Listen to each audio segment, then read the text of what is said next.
Next up, in light of numerous actions taken by a number of bodies of the United Nations which exhibit a deep anti-American bias, we have an executive order prepared for your attention that would withdraw the United States from the UN Human Rights Council, would withdraw the United States from the UNRWA, which is a refugee organization, and would also review American involvement in UNESCO, which has also exhibited anti-American bias.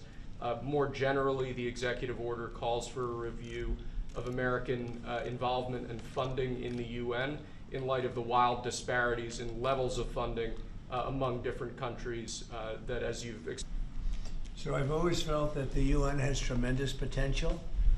It's not living up to that potential right now. It really isn't, hasn't for a long time. It has, there are great hopes for it, but it's not being well run, to be honest, and they're not doing the job. A lot of these conflicts that we're working on should be settled, or at least we should have some help in settling them. We never seem to get help. That should be the primary purpose of the UN, the United Nations. And again, it's got great potential, and based on the potential, we'll continue to go along with it, but they got to get their act together.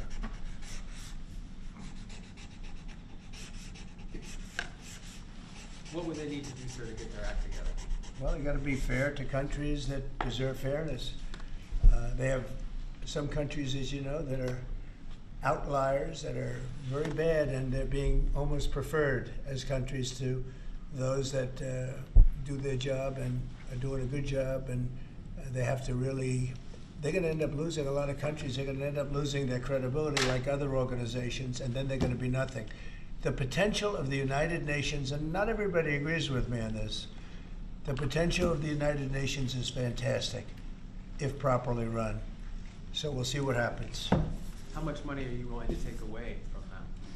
Well, we're taking away a little bit, but we're not looking to take away money. This is so important that we're really, as you know, the United Nations is largely funded by us. But, and it shouldn't be, it should be funded by everybody, but we're disproportionate, as we always seem to be. But it's something that if it ever lived up to the potential, right now it doesn't have that power.